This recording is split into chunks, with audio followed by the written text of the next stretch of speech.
What is this PCOS and PCOD in women? काफ़ी लोगों को ये मिसकंसेप्शन है PCOS PCOD अलग चीज़ होती है. Is the exact same thing. जैसे जैसे हम डिजीज़ को समझ रहे हैं नाम बदलता जा रहा है. एंड ओवरऑल हार्मोनल डिसरेगुलेशन हमेशा बना रहता है, जिसकी वजह से बहुत सारे इश्यूज हो सकते हैं.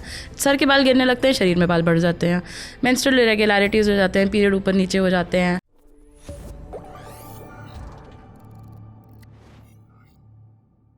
What is this PCOS and PCOD in women? दोनों एक चीज़ होती हैं. काफ़ी लोगों को ये मिसकंसेप्शन है PCOS PCOD अलग चीज़ होती है. Is the exact same thing. जब मेरी मम्मी मेडिकल कॉलेज में थी तो इसको स्टीव लेवेंथॉल सिंड्रोम बोलते थे, स्टाइन लेवेंथॉल. मैं जब मेडिकल कॉलेज में आई इसको PCOD बोला गया, अब इसको PCOS बोलते हैं. जैसे जैसे हम डिजीज़ को समझ रहे हैं नाम बदलता जा रहा है. बेसिकली क्या होता है कि आपके ओवरीज़ को हर महीने एक हार्मोन का सर्ज आता है, जिससे वो एक अंडे को निकालते हैं, लिटरली एक थप्पड़ मार के बाहर निकालते हैं उसको. पर PCOS में हार्मोन सही से नहीं आ पाते हैं, डिसरेगुलेशन हो जाता है, जिसकी वजह से वो थप्पड़ तक का गुस्सा नहीं पहुंच पाता है ओवरी में. ओवरी ओवरऑल गुस्सा रहती है पर वो एक पीक गुस्सा नहीं आता है, ऐसे समझ लीजिए. ये LH सर्ज एक हार्मोन की आनी चाहिए, that doesn't happen. And overall hormonal dysregulation हमेशा बना रहता है, जिसकी वजह से बहुत सारे इश्यूज हो सकते हैं. टेस्टोस्टेरोन बढ़ जाता है तो सर के बाल गिरने लगते हैं, शरीर में बाल बढ़ जाते हैं, मेंस्ट्रुअल इरेगुलरिटीज़ हो जाते हैं, पीरियड ऊपर नीचे हो जाते हैं, वेट गेन बहुत ईजी हो जाता है, वेट लॉस बहुत मुश्किल हो जाता है, और बहुत सारी भतेड़ी हार्मोनल लोचेबाजी हो जाती है बेसिकली. किसी ने कहीं मैंने सुना कि अगर 3-4 लड़कियां साथ रहती हैं तो उनके पीरियड्स के डेट भी आसपास आते हैं. स्टेटिस्टिकली ऐसा हमेशा होगा. ये ऐसा नहीं है कि हवा में हार्मोन जोड़ के दूसरे के पास पहुंच गए और फिर ऐसे आपको इन्फ्लुएंस कर दिया. ये इसको मैकक्लिंटॉक इफेक्ट बोलते हैं. जिस साइंटिस्ट ने ये प्रपोज किया था उन्होंने अपने आप ही डिबंक किया था ऐसे बाद में कि ऐसा नहीं होता है. आप कोई भी कैलेंडर लगा के 4 लोगों को मैच करा दीजिए, कभी ना कभी आई डोंट नो कुछ लोगों की छुट्टियां अलाइन कर जाएंगी. Statistically it is going to happen invariably कि आपका कभी ना कभी डेट अलाइन करे, और यही होता है. हार्मोन जैसे हवा से जाके कोई टेलीपैथी नहीं करते हैं ना. मेरी और मेरी बेस्ट फ्रेंड जर्मनी में रहती है. हमारा पीरियड आज भी सिंक्ड है. कहाँ से मेरे हार्मोन्स वहाँ पहुँच रहे हैं एक बार कभी कैलेंडर मैच कर गया, आज तक वही चल रहा है. बट जिनकी डेट में डिफरेंसेस आता है हर महीने अलग अलग, उनको कोई चेकअप कराना चाहिए. सो अगर आपका पीरियड हर 21 to 35 डेज के गैप में आ रहा है, दिस इज़ नॉर्मल. अगर 21 डेज से कम में आ रहा है, 35 डेज से ज़्यादा लग रहे हैं, दिस इज़ अब नॉर्मल. 28 वाले नंबर पे लोग अक्सर अटक जाते हैं. 28 is just an average number. इससे कम हो रहा है, इससे ज़्यादा हो रहा है, या 2 दिन से कम ब्लीडिंग हो रही है, या 7 दिन से ज़्यादा ब्लीडिंग हो रही है, it's time to see your doctor. Consistently अगर ऐसा हो रहा है, 1-2 बार तो होता ही सबका ऊपर नीचे. जो लोग मल्टीपल लोगों से सेक्स करते हैं उनके क्या एडवांटेजेस है, डिसएडवांटेजेस? एडवांटेज तो फिर पता लग गया, डिसएडवांटेजेस क्या होते हैं?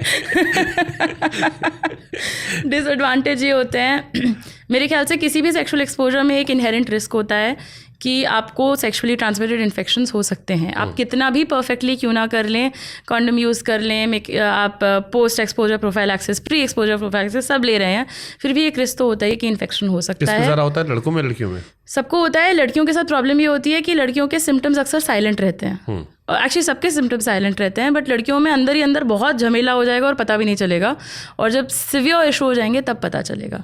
तो मेरा रिकमेंडेशन सबके साथ ये है कि ऑलवेज यूज़ अ कॉन्डम. कोई भी सेक्सुअल एक्ट क्यों ना हो, oral sex, anal sex, vaginal sex, condoms flavoured इसलिए होते हैं ताकि वो ओरल सेक्स में यूज़ करे जाएँ, इसलिए नहीं कि कमरे का माहौल अच्छा हो जाए स्मेल से. तो ये लोगों को, बहुत सारे लोगों को पता ही नहीं होता है कि ओरल सेक्स में भी कॉन्डम यूज़ करना चाहिए. हाँ, मैंने वो आपका एक वीडियो देखा था, आपने बनाया था वो एक स्पेशल बॉय का, क्या क्या लॉजिक देते हैं कि हम. हाँ, ओहो हाँ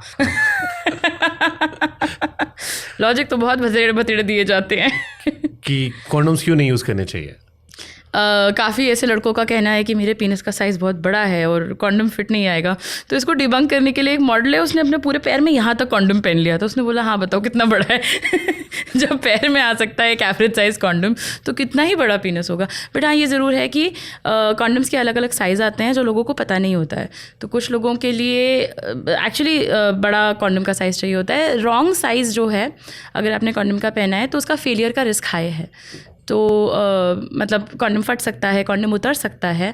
तो it is best to find out. ये नहीं कि मतलब सामने वाले को लगे कि आपका पीनस बहुत बड़ा है तो आप ज़बरदस्ती एक्सेल कॉन्डम पहन रहे हैं. नज़र मिला के ले नहीं पाते इतनी डिटेल में जाके. इसीलिए इंटरनेट पे शॉपिंग बनाई है भगवान ने सारे ऑप्शंस अकेले घर में बैठ के अंधेरे कमरे में ऑर्डर करो जो करना है. कॉन्डम्स का इस्तेमाल सिर्फ ये प्रेगनेंसी से बचाने के लिए होता है और भी मल्टीपल यूज़ है? जैसे भी आपने मेरी बुक में एक चैप्टर है कॉन्डम्स पे, उसमें मैंने ऐसे अनोखे यूजेस बताए हैं, बट नेवर माइंड, हम अनोखों में नहीं घुसेंगे. बट कॉन्डम्स एक लौता ऐसा कॉन्ट्रासेप्टिव है जो सेक्सुअली ट्रांसमिटेड इन्फेक्शन से आपको बचाता है, और कोई कॉन्ट्रासेप्टिव ऐसा नहीं है जो आपके लिए ये एडवांटेज दे सकता है. तो प्रेगनेंसी तो रोकता है एंड आपको इन्फेक्शन से बचाता है. ओके, कॉन्डम्स पे एक्सपायर होते हैं? हाँ जी, कॉन्डम्स एक्सपायर होते हैं. कैसे पता करें? उसकी एक्सपायरी डेट लिखी होगी डब्बे पे. हाँ, बट कई बार लोग डब्बा फेंक देते हैं, अंदर पैकेट रख लेते हैं. पैकेट के ऊपर लिखी रहती है एक्चुअली. और दूसरी बात, क्योंकि मैन्युफैक्चरर्स ने दिमाग लगाया. दूसरी बात, वॉलेट में कॉन्डम नहीं रखना चाहिए. लोग अक्सर वॉलेट में रखते हैं, वो इतना फ्रिक्शन होता है, आपका वॉलेट बहुत हाई हीट से एक्सपोज होता है, इस सबसे कॉन्डम का मटीरियल डिग्रेड हो सकता है. And most importantly, latex condom के साथ कभी ऑयल नहीं यूज़ करना चाहिए. लोग लुब्रिकेंट की वजह से वैसलीन या कोकोनट ऑयल वगैरह यूज़ कर लेते हैं, ऐसे भी कॉन्डम ख़राब हो सकता है. ओके, फीमेल कॉन्डम्स भी आते हैं? बिल्कुल आते हैं. क्या होते हैं? पर बड़ा तामझाम वाला काम होता है. मतलब सरकार भी इनको प्रोवाइड करती है, बट इसका what do you call it, audience Uptake बहुत लो है. फीमेल कॉन्डम एक ऐसा कॉन्डम होता है जो अंदर वजाइना के अंदर लगाया जा सकता है. जैसे आप समझ लीजिए कि आप पैर पे मोज़ा पहनते हैं, उसको उल्टा करके अंदर पहन लेना है, इनसाइड आउट. एंड इसको सेक्स के 4 घंटे पहले भी लगाया जा सकता है. रिस्क ये रहता है कि अक्सर वजाइना के वॉल और कॉन्डम के बीच में पीनस चला जाता है, तो थोड़ा फेलियर रिस्क रहता है एंड थोड़ा सा यूज़ करने में थोड़ा सा क्लंकी होता है, तो इतना ज़्यादा अपटेक नहीं है उसका. ओके, कॉन्डम्स का इस्तेमाल करें अच्छी बात है, बट फिर भी अगर मान लो प्रेग्नेंट हो गए, तो डॉक्टर के पास जाएं. जैसे कई सारे टीनेजर्स हो, स्पेशली टीनेजर्स में होता होगा कि वो डरते हैं, बचते हैं, तो उन्हें क्या आप एडवाइस दोगे कि अगर मान लो आपने नहीं इस्तेमाल किया और आप प्रेग्नेंट हो गए, तो पहला स्टेप क्या होना चाहिए? खुद यूट्यूब से डॉक्टर बन जाए, या उस एक्सपीरियंस दोस्त को कॉल करें? पहला स्टेप ये होना चाहिए कि डॉक्टर के पास जाएं. इसमें एक थोड़ा सा कॉम्प्लिकेशन ये है कि अगर हमारे पास कोई भी 18 ईयर्स से कम की प्रेगनेंसी आती है, तो by law, bye legal standards हमको पुलिस को इन्फॉर्म करना होता है, बिकॉज ये स्टैट्यूटरी रेप माना जा सकता है. तो wait until 18 to have sex is my general advice to everybody. And अगर ऐसा हो गया है, आप नहीं जा पा रहे हैं किसी डॉक्टर के पास, it's not an accessible option. Pharmacy से जाके अबॉर्शन किट ना खरीदें, बिकॉज अक्सर ऐसा हो जाता है कि प्रेगनेंसी यूटरस में होने की जगह यूटरस के बाहर हो सकती है. इसको एक्टॉपिक प्रेगनेंसी बोलते हैं. एंड अगर ऐसे केस में अबॉर्शन पिल ले ली तो डेडली ब्लीडिंग हो जाती है. एक्टॉपिक से लोग मरते हैं, फ्रीक्वेंटली मरते हैं, कोई अब नॉर्मल बात नहीं है एक्टॉपिक से डेथ होना. तो ऑलवेज मेक श्योर एक अल्ट्रासाउंड हुआ हो, आपने एक डॉक्टर के सुपरविजन में किया हो, and if it comes to an abortion, आप पिल्स के थ्रू, सर्जरी के थ्रू सारे ऑप्शन अवेलेबल होते हैं, depending on the age of the pregnancy. जो नया बच्चा होगा उसको कोई डॉक्टर डांटेगी तो नहीं उसे? मतलब अगर 18 से कम है तो 18 से ऊपर है, अगर 18 से ऊपर है तो सिर्फ और सिर्फ आपका डिसीजन है. जिसका शरीर है, जिसके अंदर प्रेगनेंसी हुई है, it is only there decision. ना मम्मी, ना पापा, ना चाचा, ना पड़ोसी, ना बॉयफ्रेंड, ना रिश्तेदार. सिर्फ और सिर्फ डॉक्टर का ज़रूरी है. ये थोड़ा इम्पॉर्टेंट रैंडम था, थैंक यू. बट हाँ, सिर्फ जो प्रेग्नेंट हुआ है उसके कंसेंट की ज़रूरत है. ओके, कब तक एडवाइस करते हो आप? सो अभी जो लेटेस्ट मॉडिफिकेशन आया था कि 24 वीक्स तक भी स्पेशल केसेस में आपको अबॉर्शन का प्रिविलेज मिल सकता है, but otherwise if you go to a doctor up to 20 weeks आप 5 महीने तक आप आराम से करा सकते हैं. Okay, best age to make kids? मैं 2 फैक्ट्स दूंगी and then I will say it's people can decide according to their life. औरतों में 2 क्लिफ आते हैं फर्टिलिटी के, जिसमें एक्चुअली बहुत ड्रामेटिकली आपकी फर्टिलिटी फॉल करती है ऑन एवरेज. फर्स्ट क्लिफ हम देखते हैं 32 ईयर्स की एज पे. यहाँ पे एक जुप से आपका एक काउंट गिरता है, एग की क्वालिटी गिरती है. और दूसरा 37 पे आता है. पोस्ट 37 एक्चुअली काफ़ी डिफिकल्ट होने लगता है टू कंसीव.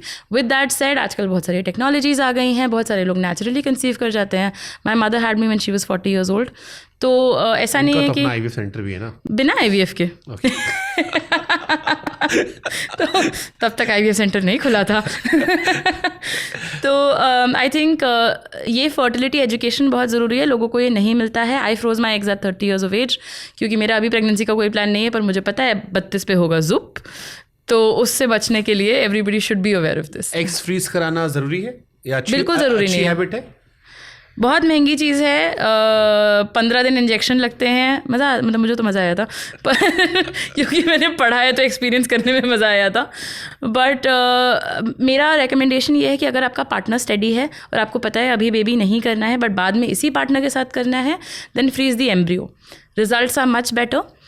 एग फ्रीजिंग में इतने टॉप नॉच रिजल्ट्स नहीं आते हैं, बट अगर आपके पास पार्टनर नहीं है और अभी आप प्रेग्नेंट नहीं होना चाह रहे हैं तो आप मतलब आसमान से तो स्पर्म नहीं लाएंगे, तो अपना एग फ्रीज कर लीजिए।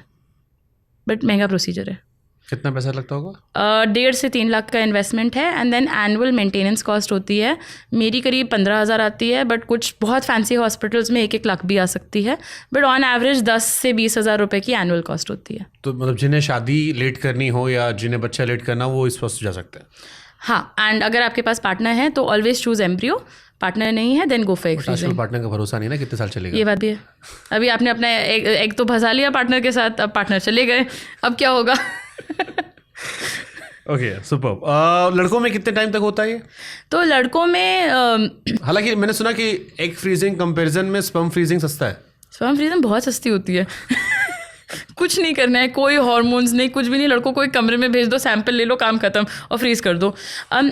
Y sperm freezing is not necessary is because man until the end of their life sperm बनाते रहते हैं। उसकी हेल्थ ऑब्वियसली डिग्रेड करेगी, बट इतना ड्रामेटिकली नहीं जितनी औरतों की करती है। तो औरतें जो हैं, we are born with all the eggs we will ever have in our life. तो जब मैं पैदा हुई थी तो मेरी जितनी ज़िंदगी भर के अंडे हैं मैं उसको लेके पैदा हुई थी। ऐसा समझ लीजिए आप बैंक में कुछ सर्टन अमाउंट पैसा लेके पैदा हुए हैं। ज़िंदगी कटती जाएगी, पैसा कटता जाएगा, वैसे ही एग्स कटते जाते हैं। तो मेनोपॉज तब होता है जब आना चाहता है आपकी बॉडी में करीब 1000 अंडे बचे हुए हैं, तो आप 2 लाख से 1000 पे उतर आते हैं।